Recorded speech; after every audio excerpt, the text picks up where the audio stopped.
ನಮಸ್ಕಾರ ಎಲ್ರಿಗೂ, welcome back to my channel ಮನೆ ಮನೆ ಕೈ ರುಚಿ. ಇವತ್ತಿನ ರೆಸಿಪಿ ಬಂದು ತೊಂಡೆಕಾಯಿನ ಬಳಸ್ಕೊಂಡು ಒಂದು ರೈಸ್ ಬಾತ್ ಮಾಡ್ತಾಯಿದ್ದೀನಿ.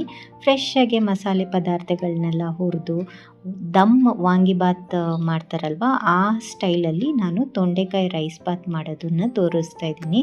ಮೊಸರು ಬಜ್ಜಿ ಜೊತೆಗೆ ಎಲ್ಲ ಇದನ್ನು ಸರ್ವ್ ಮಾಡಿದ್ರೆ ತುಂಬಾ ರುಚಿಯಾಗಿರುತ್ತೆ. ಒಂದು ಒಳ್ಳೆ ಒನ್ ಪಾಟ್ ರೆಸಿಪಿ ಇದು. ಬನ್ನಿ ನೋಡೋಣ ಹೇಗೆ ಮಾಡೋದು ಅಂತ. ಮೊದಲು ಒಂದು ಫ್ರೈಯಿಂಗ್ ಪ್ಯಾನ್ಗೆ 1 ಸ್ಪೂನಷ್ಟು ಎಣ್ಣೆ ಕಾಯಿಸ್ಕೊಂಡು 2 ಸ್ಪೂನಷ್ಟು ಕಡಲೆಬೇಳೆ, 1/4 ಚಮಚ ಮೆಂತ್ಯನ ಹಾಕೋತಾ ಇದ್ದೀನಿ, ಅರ್ಧ ಚಮಚ ಮೆಣಸು, 1 ಚಮಚ ಜೀರಿಗೆ, 4 ಏಲಕ್ಕಿ, 4 ಲವಂಗ, 2 ಇಂಚಷ್ಟು ಚಕ್ಕೆ, 2 ಸ್ಪೂನಷ್ಟು ಧನಿಯಾ ಕಾಳು, ಹಾಗೆ 4 ಮರಾಠಿ ಮೊಗ್ಗು, ಒಂದೇ ಒಂದು ಕಲ್ಲು ಹೂವನ್ನ ಹಾಕ್ಕೊಂಡು ಇದನ್ನು ಪರಿಮಳ ಬರೋವರೆಗೂ ಹುರ್ಕೊಳ್ಳೋಣ. ಚೆನ್ನಾಗಿ ಗೋಲ್ಡನ್ ಬ್ರೌನ್ ಆಗಬೇಕು ಕಡಲೆಬೇಳೆ ಎಲ್ಲ. ಉದ್ದಿನಬೇಳೆ ಹಾಕೋದು ಬೇಡ.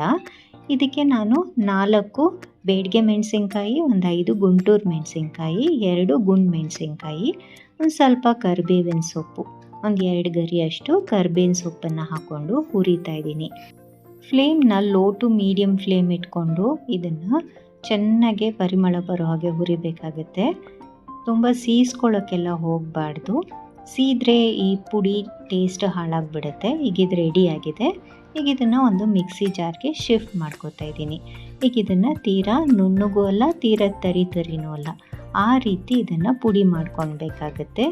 ಈ ರೀತಿ ಫ್ರೆಶ್ಶಾಗೆ ಹುರಿದು ಪುಡಿ ಮಾಡಿ ಈ ರೈಸ್ ಬಾತ್ ಮಾಡಿ ನೋಡಿ, ನೀವು ಫ್ಯಾನ್ ಆಗೋಗ್ಬಿಡ್ತೀರಾ, ಅಷ್ಟು ರುಚಿಯಾಗಿರುತ್ತೆ. ಈಗ ನೋಡಿ ಪುಡಿ ರೆಡಿಯಾಗಿದೆ. ಈ ಹದಕ್ಕೆ ನಾವು ಪೌಡರ್ ಮಾಡಿಕೊಂಡ್ರೆ ಆಯಿತು. ಈಗ ಪುಡಿ ರೆಡಿಯಾಗಿದೆ.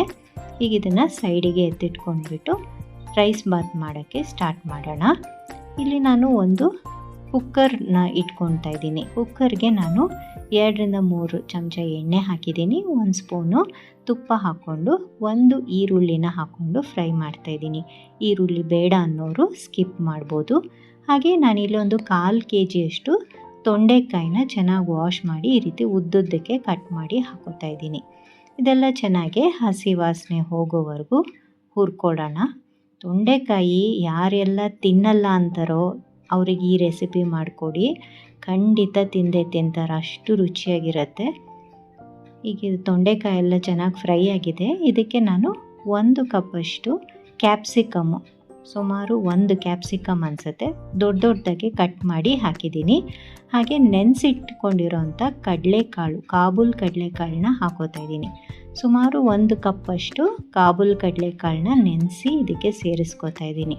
ಚೆನ್ನಾಗೆಲ್ಲ ಹಸಿ ವಾಸನೆ ಹೋಗೋವರೆಗೂ ಫ್ರೈ ಮಾಡಿ ಚಿಟಿಕೆ ಅರಿಶಿನ ಸೇರಿಸ್ಕೋತಾ ಇದ್ದೀನಿ. ಈಗ ಇದನ್ನು ಚೆನ್ನಾಗಿ ಮಿಕ್ಸ್ ಮಾಡ್ಕೊಳ್ಳೋಣ.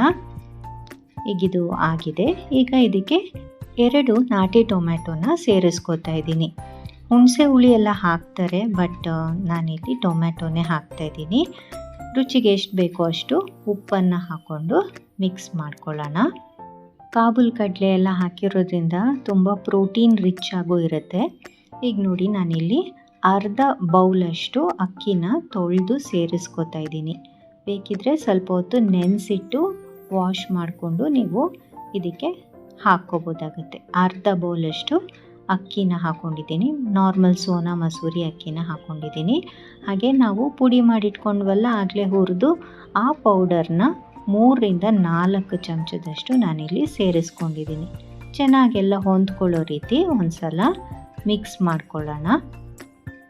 ಈಗ ಇದಕ್ಕೆ ನೀರನ್ನು ಸೇರಿಸ್ಕೋಬೇಕಾಗುತ್ತೆ. ಅರ್ಧ ಬೌಲಷ್ಟು ಅಕ್ಕಿನ ಹಾಕ್ಕೊಂಡಿದ್ರಿಂದ ನಾನಿಲ್ಲಿ 1 ಬೌಲಷ್ಟು ನೀರನ್ನು ಸೇರಿಸ್ಕೊತಾ ಇದ್ದೀನಿ. ಮೇಲ್ಗಡೆ ಸ್ವಲ್ಪ ಕೊತ್ತಂಬರಿ ಸೊಪ್ಪನ್ನು ಉದುರಿಸ್ಕೊತಾ ಇದ್ದೀನಿ. ಇದನ್ನು ಚೆನ್ನಾಗೆಲ್ಲ ಒಂದು ಸಲ ಮಿಕ್ಸ್ ಮಾಡಿಕೊಂಡು ಒಂದು ಕುದಿ ಬರೋ ತನಕ ವೆಯ್ಟ್ ಮಾಡಬೇಕು. ನೋಡಿ, ಒಂದು ಸ್ವಲ್ಪ ಈ ಥರ ಬಾಯ್ಲ್ ಆಗ್ತಾ ಇದ್ದಾಗ ಕುಕ್ಕರ್ ಮುಚ್ಚಳ ಮುಚ್ಚಿ 2 ವಿಷಲ್ ಕೂಗಿಸ್ಕೊಂಡ್ರೆ ಸಾಕು. ನೋಡಿ, ಈಗ ವಿಷಲ್ ಕೂಗ್ತಾ ಇದೆ. ಈಗ ಪ್ರೆಷರು ರಿಲೀಸ್ ಆಗಿದೆ. ಈಗ ರೈಸ್ ಬಾತ್ ರೆಡಿಯಾಗಿದೆ. ಮೇಲ್ಗಡೆ ಇನ್ನೊಂದು ಸ್ಪೂನಷ್ಟು ತುಪ್ಪನ ಹಾಕ್ಕೊಂಡು ಈ ರೀತಿ ಮಿಕ್ಸ್ ಮಾಡ್ಕೊಳ್ಳೋಣ. ಮಸಾಲೆ ಎಲ್ಲ ಮೇಲ್ಗಡೆ ಬಂದಿದ್ರೆ ಈ ಅನ್ನಕ್ಕೆಲ್ಲ ಚೆನ್ನಾಗಿ ಕೋಟ್ ಆಗುತ್ತೆ. ತುಪ್ಪ ಹಾಕೋದ್ರಿಂದ ಈ ಬಿಸಿ ಇದರಲ್ಲೇ ರೈಸ್ ಬಾತ್ನ ತಿರುಗಿಸಿದಾಗ ಕೆಲವು ಸಲ ಮುದ್ದೆ ಆಗೋ ಚಾನ್ಸಸ್ ಇರುತ್ತೆ. ಹಾಗಾಗಿ ಮೇಲ್ಗಡೆ ತುಪ್ಪ ಹಾಕ್ಕೊಂಡು ಈ ರೀತಿ ತಿರುಗಿಸಿದಾಗ ಅನ್ನ ಮುದ್ದೆ ಕಟ್ಟೋದಿಲ್ಲ, ಚೆನ್ನಾಗಿ ಮಿಕ್ಸ್ ಆಗುತ್ತೆ. ಈಗ ನೋಡಿ ಚೆನ್ನಾಗಿ ನಾನು ತಿರುವಿದ್ದೀನಿ. ಈಗ ಬಾಳೆ ಎಲೆ ಮೇಲೆ ಸರ್ವ್ ಮಾಡ್ತಾಯಿದ್ದೀನಿ. ಹೋಟೆಲ್ ಸ್ಟೈಲಲ್ಲೇ ಸರ್ವ್ ಮಾಡೋಣ ಅಂತ. ಈ ರೀತಿ ಅಟ್ರಾಕ್ಟಿವ್ ಆಗಿ ಸರ್ವ್ ಮಾಡಿದ್ರೆ ಎಲ್ಲರೂ ಇಷ್ಟಪಟ್ಟು ತಿಂತಾರೆ. ಈ ರೈಸ್ ಬಾತ್ನ ನೀವು ಮೊಸರು ಬಜ್ಜಿ ಜೊತೆಗಾದರೂ ಸರ್ವ್ ಮಾಡ್ಬೋದು, ಇಲ್ಲ ಚಟ್ನಿ ಜೊತೆಗಾದರೂ ಸರ್ವ್ ಮಾಡ್ಬೋದು. ತುಂಬಾ ರುಚಿಯಾಗಿರುತ್ತೆ. ಏನು ಬೇಡಪ್ಪ ಮೈಲ್ಡಾಗಿರಲಿ ಅಂದರೆ ಹಾಗೆ ತಿನ್ನೋಕ್ಕೂ ರುಚಿಯಾಗಿರುತ್ತೆ.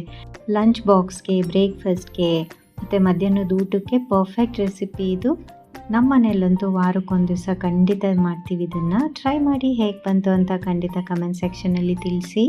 ಹಾಗೆ ವಿಡಿಯೋ ಇಷ್ಟ ಆಗಿದ್ದಲ್ಲಿ ಪ್ಲೀಸ್ ಲೈಕ್ ಮಾಡಿ, ಶೇರ್ ಮಾಡಿ ಮತ್ತು ಸಬ್ಸ್ಕ್ರೈಬ್ ಮಾಡೋದನ್ನು ಮಾತ್ರ ಮರಿಬೇಡಿ. Thank you so much for watching. See in the next video.